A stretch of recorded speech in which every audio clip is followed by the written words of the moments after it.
A gente avança agora para o ponto 23.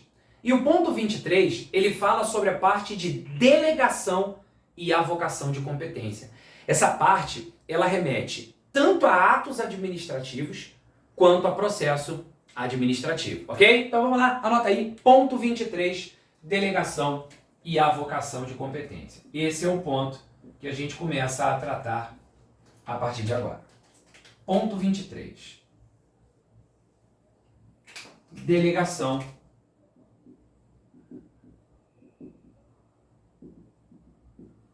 e avocação de competência. Mota,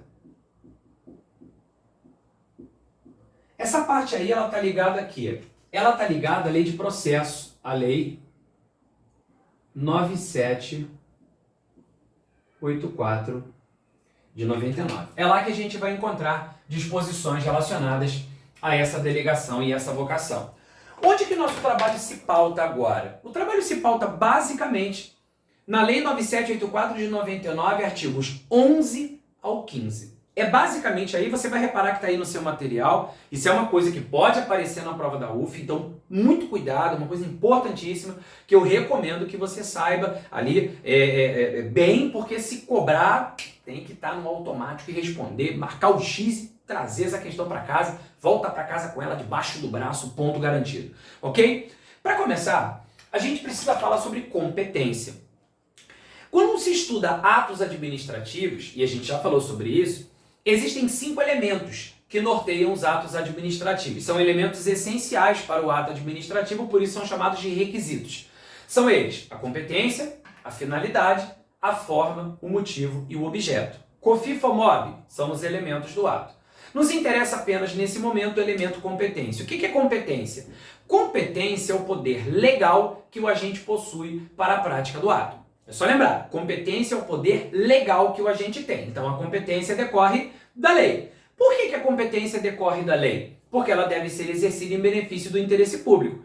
E segundo o princípio da indisponibilidade do interesse público, como o próprio nome do princípio já sugere, os bens e interesses públicos não estão à livre disposição de quem quer que seja. Cabe à administração gerir os bens, empregá-los em prol da coletividade, satisfazer ao interesse público, mas a administração não pode deliberadamente declinar das suas atribuições. O agente competente não pode declinar deliberadamente das suas responsabilidades. Não à toa, logo de cara, o que aparece escrito lá no artigo 11 da Lei 9784? Lá no artigo 11 já temos a previsão de que a competência é irrenunciável. Já vamos colocar isso aqui, ó. A previsão aí de que a competência é irrenunciável. Como assim, Mota? Eu não posso, de maneira totalmente desarrazoada, aleatória, inopinada, renunciar à competência que eu tenho. A competência é uma prerrogativa, né? É uma atribuição, um poder que decorre da lei. É um poder legal que o agente tem. Se decorre da lei, é porque deve ser exercido em benefício do interesse público. Se eu vou exercer em prol do interesse público, então eu não posso deliberadamente declinar da competência que eu tenho.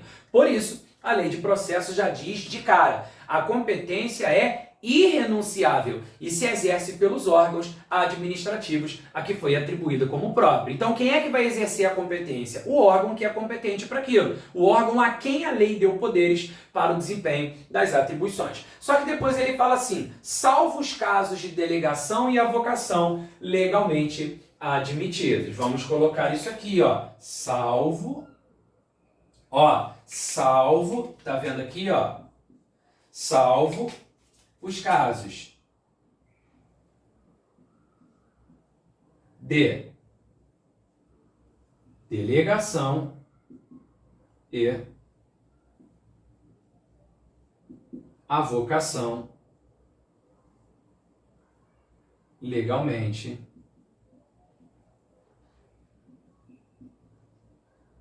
admitidos.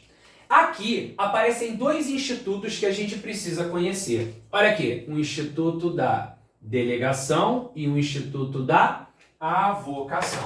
A pergunta é, o O que é delegação? O que é avocação? Delegar é transferir a alguém a execução de um ato. Quando você delega, você está transferindo a alguém a execução daquele ato, ok? A avocação é diferente. Na avocação, de forma vertical, o superior atrai para sua esfera decisória a atribuição do subordinado. O órgão superior chama para si a responsabilidade do órgão hierarquicamente inferior. Então, a gente vai perceber que tanto a delegação quanto a avocação são expressões do poder hierárquico. Mas, por outro lado, no caso da delegação, especialmente, não há que se falar que sempre ela vai ser feita de maneira vertical com hierarquia. Nem sempre. Então, aqui, eu já destaco uma coisa que é de extrema importância. A avocação, ela necessariamente é um movimento vertical. A avocação, chamar para si a atribuição, necessariamente deve ser vertical. Ou seja, atrair para sua esfera decisória, chamar a responsabilidade para si. A previsão sobre a avocação, já vou até colocar isso aqui, ó, no artigo 15. O artigo 15 da Lei 9784 fala sobre a avocação. E o que ele fala aí sobre a avocação? Algumas características importantes sobre a avocação. Que a avocação tem natureza excepcional e temporária. A vocação não é definitiva, ela é temporária. Ela não é regra, ela é exceção. Que, além de ser vertical, ela depende de motivos relevantes,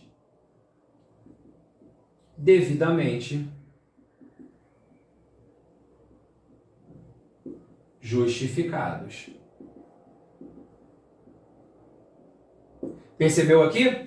Então veja, olha o que está escrito no artigo 15, está aí no seu material. Olha lá, está aqui no quadro. Será permitida em caráter excepcional, está aqui, e por motivos relevantes devidamente justificados, está aqui.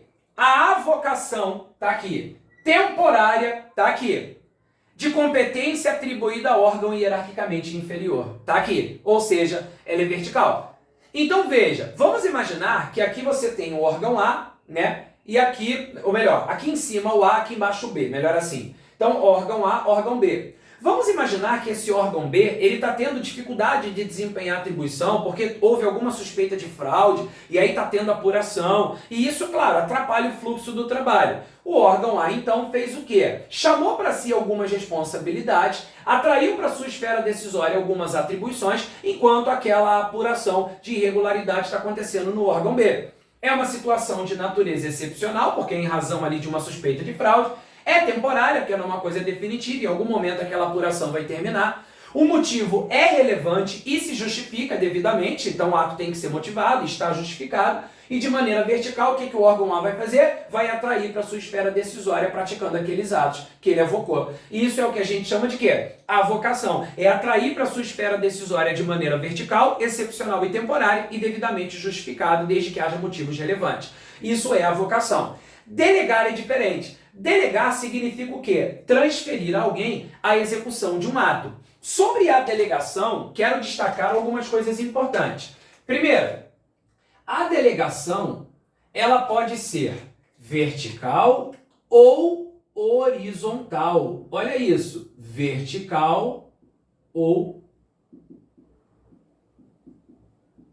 horizontal. Mota, você está dizendo para mim que a delegação pode ser vertical ou horizontal? Exatamente. Eu quero dizer que, da mesma forma que a avocação tem que ser só vertical, se não tiver hierarquia não pode avocar atribuição, a delegação, ela pode ser vertical, porque geralmente você imagina a delegação para o subordinado, é natural, superior delegando para o inferior, mas pode ser horizontal também. Ou seja, existem casos excepcionais onde a delegação acontece sem hierarquia. Sério, Mota? Sério? É possível haver delegação até entre órgãos de mesma hierarquia. Mota, mas eu não imagino isso acontecendo.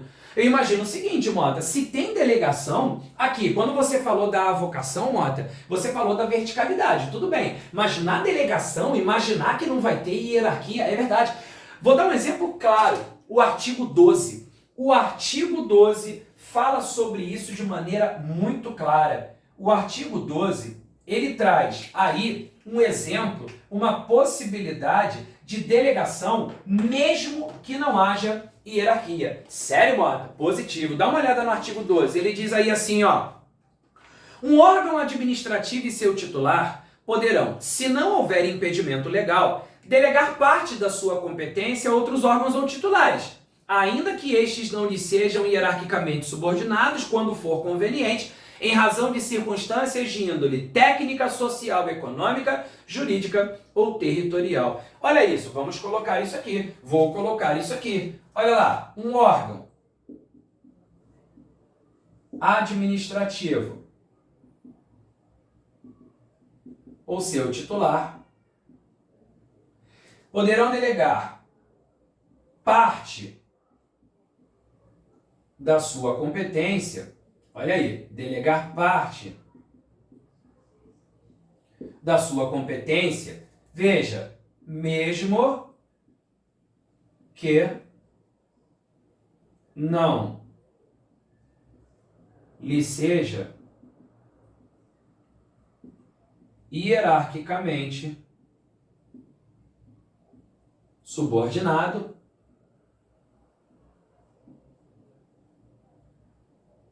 desde que não haja impedimento legal, desde que não haja impedimento legal, quando conveniente, em razão de circunstâncias de índole técnica, territorial, jurídica,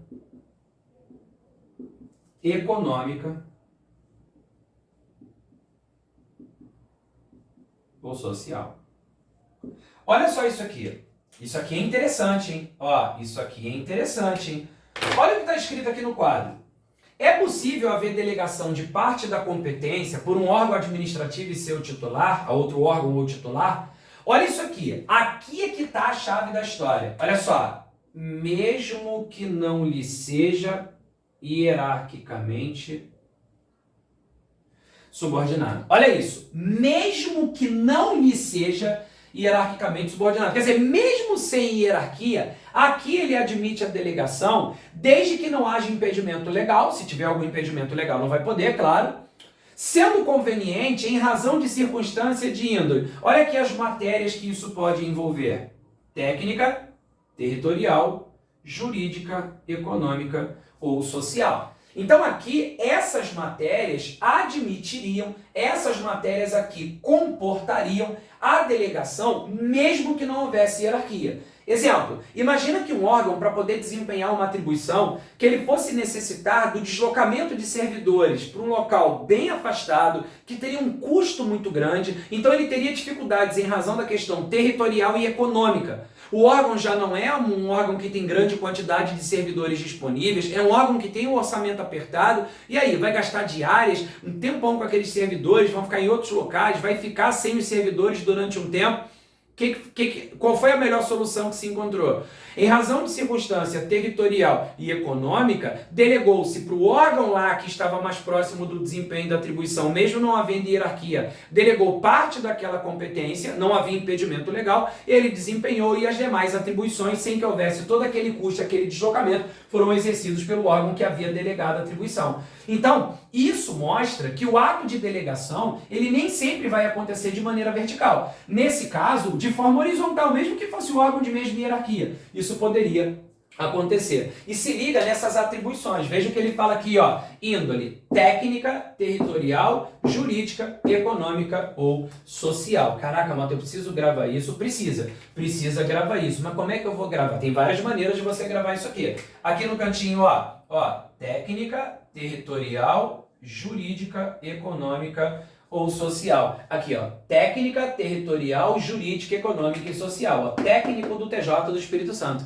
Viu? Dá para gravar. Técnico do TJ do Espírito Santo. Mota, vamos mudar de estado? Vamos, olha aqui, ó. técnica, territorial, jurídica, social e econômica. Aqui, ó, técnica, territorial, jurídica, social e econômica. Técnico do TJ de Sergipe. Olha que beleza. Então já estivemos no Espírito Santo e aqui no Sergipe. Mota, tem outra forma de gravar? Sim, tem outra forma de gravar. Depois que passar a prova da UF, você pode escolher fazer outro concurso. Fala concurso bom aí, Mota, ó. TJ-TSE. Dá para lembrar, ó. TJ-TSE, dois ótimos concursos, ó. TJ-TSE. O que é isso, Mota? Técnica, jurídica, territorial, social e econômica. Caraca, Mota, tô voando, meu Deus, não entendi nada. Se você tá voando, ó, olha aqui, ó. Se você tá voando, tá em outro planeta, lembra do ET no STJ. Olha aqui, ó, econômica, técnica, social, territorial e jurídica. Dá para gravar de várias formas aqui, ó, dá para gravar de várias maneiras.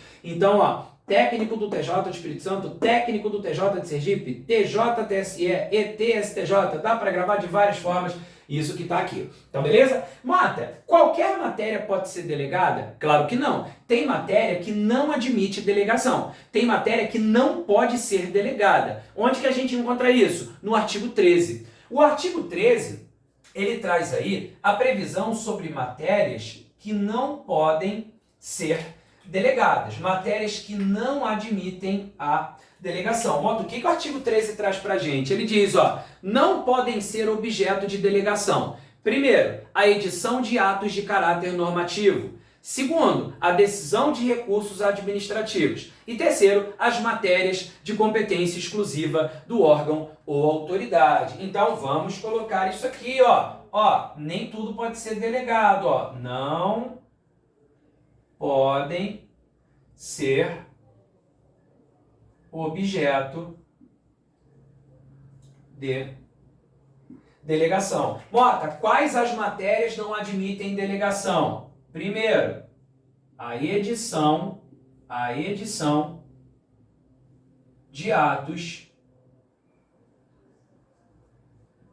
normativos. Segundo, a decisão de recursos administrativos. E terceiro, matéria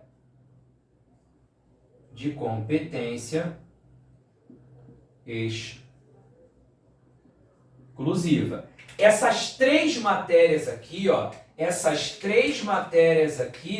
elas não admitem delegação. Artigo 13. Que matérias não podem ser objeto de delegação? Primeiro, a edição de atos de caráter normativo. Segundo, a decisão de recursos administrativos. E terceiro, matéria de competência exclusiva. Essa última é a mais óbvia de todas, né? Se a competência é exclusiva, só ele pode desempenhar. Se só ele pode desempenhar, como é que tu vai delegar essa atribuição? Vai delegar para quem? Se não pode, outra pessoa não pode desempenhar, é competência exclusiva, então por isso não pode ser delegado. Então essas matérias não admitem delegação. Mota, como é que eu faço para gravar? É muita informação, Mota, tem que quebrar a cabeça. Não tem não. A pessoa quebra a cabeça, vai ficar com edema na cabeça. Não pode não. Edema, edição de ato normativo, decisão de recurso administrativo, matéria de competência exclusiva. Eu gosto de usar esse macetinho aqui, edema. Tem gente que usa outros, tá? Que também são muito bacanas, tá? Não é duelo de macete, não. Tem gente que usa o cenoura, C, competência exclusiva, no, normativo, ra, recurso administrativo. Então, cenoura, competência exclusiva, ato normativo e recurso administrativo. Cenoura. Tem gente que usa cenoura, eu gosto de colocar na ordem aqui, como está no artigo 3, incisos 1º, 2º e 3º, na ordem fica edema. E de edição de ato normativo, D de decisão de recurso administrativo, ma de matéria de competência exclusiva. Lembrou disso aqui? Então, nós temos atos que não admitem delegação. Então, nem toda matéria pode ser delegada, nem todo ato comporta a delegação. E ainda, para fechar, lá no artigo 14, porque o artigo 15 a gente já tinha falado aqui, no artigo 14, nós temos algumas previsões relacionadas ao Instituto da Delegação. Veja, no artigo 12, houve a previsão relacionada à possibilidade de delegar sem hierarquia. No 13, matéria que não pode ser delegada. No 14, ele traz algumas informações gerais acerca do Instituto da Delegação. Olha o que diz o 14, está escrito assim. Caput. O ato de delegação e sua revogação deverão ser publicados no meio oficial. Claro, né? Quando você delega, aqui não é uma delegação, chegar para o subordinado e falar assim, aí, joga o lixo lá fora para mim, ó, faz isso aqui, ó, eu quero que você redija esse relatório, ó, eu quero que você me entregue essa atribuição. Não é esse tipo de coisa. Aqui quando ele fala de delegação, no sentido mais amplo, publicar no Diário Oficial, é tipo assim, o cara é presidente da República, imagina o presidente da República, o outro é ministro de Estado. Aí houve delegação de uma atribuição. Então, obviamente, esse ato de delegação tem que ser publicado em meio oficial para que você saiba com quem está o exercício daquela atribuição. Essa delegação ela pode ser revogada, inclusive, a qualquer tempo. Essa é a previsão do parágrafo 2º. Dá uma olhada lá. O ato de delegação é revogável a qualquer tempo pela autoridade delegante. Então, da mesma forma que você delega, a qualquer tempo pode revogar essa delegação, ok? Quando você delega, algumas formalidades têm que ser respeitadas. Olha o parágrafo 1º. O ato de delegação especificará as matérias, os poderes transferidos, os limites da atuação do delegado, a duração, objetivo da delegação, recurso cabível, podendo conter ressalva de exercício de atribuição delegada. Então, quando se delega, você tem que informar que matéria está sendo delegada, o poder atribuído, o objetivo da delegação, se houver algum tipo de prazo, ó, essa duração, a duração vai ser essa aqui. Se tiver alguma ressalva quanto ao exercício da atribuição, aquele ato de delegação vai ter que dizer, olha só, estou delegando isso aqui, mas há uma ressalva, isso aqui não vai poder ser feito, parará. Então, tudo isso é formalidade necessária quando do ato de delegação. E mais, o parágrafo 3º diz assim: as decisões adotadas por delegação devem mencionar explicitamente essa qualidade. Imagina só, eu, Mota, recebi por delegação a competência do diretor. Imagina. Aí na hora que eu vou praticar o ato, não vai estar escrito lá, o servidor Mota resolve. Não, negativo. Vai estar escrito lá que o servidor Mota, por delegação do diretor, ou seja, eu devo mencionar que eu estou praticando o ato por delegação. Então, se o ministro de Estado tem uma competência a ser executada, que foi uma delegação do presidente da República, não vai estar escrito lá, o ministro de Estado resolve. Vai estar escrito, o ministro de Estado tal, por delegação do presidente da República, resolve. Ele tem que mencionar que está praticando o ato mediante delegação. E diz ainda que considerar-se-ão editadas pelo delegado. Então, quando o ato é praticado por delegação, você considera o ato praticado, o ato editado, pelo delegado. Quem é o delegado? Aquele que recebeu aquela delegação. E não o que delegou. Quem delegou é o delegante. Quem recebeu aquela atribuição por delegação é o delegado. Então, quando o ato é praticado por delegação, você considera o ato editado pelo delegado, ou seja, aquele que executa aquela atribuição. Isso pode ser importante até para fins de responsabilização. Por quê? Porque se houve delegação, aquele que está executando pode responder pela má execução do ato, ok? Claro, mas o delegante não tem nenhuma responsabilidade. Aí é caso a caso. Imagina que o delegante fez aquilo de má fé, delegou para aquele delegado porque sabia que ele não tinha condições de praticar aquele ato e era um desafeto do cara e ele propositalmente, sabendo que o cara não ia conseguir desempenhar, ele delegou, com o objetivo do cara fazer tudo errado e ser responsabilizado e o cara ser mandado embora. Aí não, aí houve o elemento má-fé. Essa má-fé vai permear o ato, isso pode gerar uma responsabilidade do delegante. Mas aqui não é sobre responsabilidade, é sobre quem você considera o ato editado. Se o ato foi praticado por delegação, ele tem que mencionar essa qualidade e você considera esse ato editado pelo delegado, ok? Aquele que recebeu aquela delegação. Então, artigos 11, 12, 13, 14 e 15... tratando de pontos referentes à delegação e à vocação de competência. Isso aqui tem cara de prova, hein? Isso aqui delegação, avocação, dá uma paquerada nisso aqui. Na prova, eu entendo que essa parte aqui pode ser bem importante. Então, ó, ponto 23, finalizando aqui, delegação e avocação, 11, 12, 13, 14 e 15. Se liga, isso na prova, sei lá, né? Vai que cai. Essa questão é para você acertar.